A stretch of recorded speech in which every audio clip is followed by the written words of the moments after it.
আমার পোষা বিড়াল। তাহলে আপনারা ওই ডকুমেন্টগুলো শেয়ার করবেন, ঠিক আছে? এই হলো বিষয়, ডকুমেন্টটা শেয়ার করিতে হইবে। না, ওইটা হইতে হলে ওই ডকুমেন্টগুলো লাগবে। মানে ধরেন আমি কি টেস্ট দিব সেটার জন্য তো লাগবে যে আগে হিস্ট্রিটা লাগবে, যে আপনার আগে তো একটা অসুস্থতা ছিল, এক হইলো বাইরের একটা বিড়াল অ্যাটাক করছে, নাম্বার ওয়ান।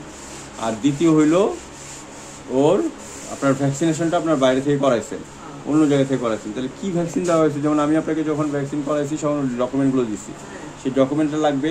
তারপরে হলো যে ওর একটা ক্ষত হয়েছে, এই ক্ষতটা ট্রিটমেন্টটা কী করা হয়েছিল। বাইরের বিড়ালের মধ্যে অনেক জীবাণু থাকে, বুঝছেন? মানে এরা তো আর ওয়েল মেনটেন না। তখন ওরা যখন মানে ঘরের বিড়ালগুলোকে অ্যাটাক করে তখন জীবাণুগুলো বডিতে ঢুকে পড়ে। এই কারণে কী ট্রিটমেন্ট দেওয়া হয়েছিল সেটার অনুযায়ী কিন্তু তখন আমার হ্যাঁ সেই অনুযায়ী পরবর্তী ট্রিটমেন্ট এটা করতে হবে। এখন এই হলো বিষয়। এখন তাকে আমরা দুর্বল পাইছি, দুর্বলতাটাকে আগে কাটাইতে হবে, ওকে স্টেবল করতে হবে, বুঝছেন?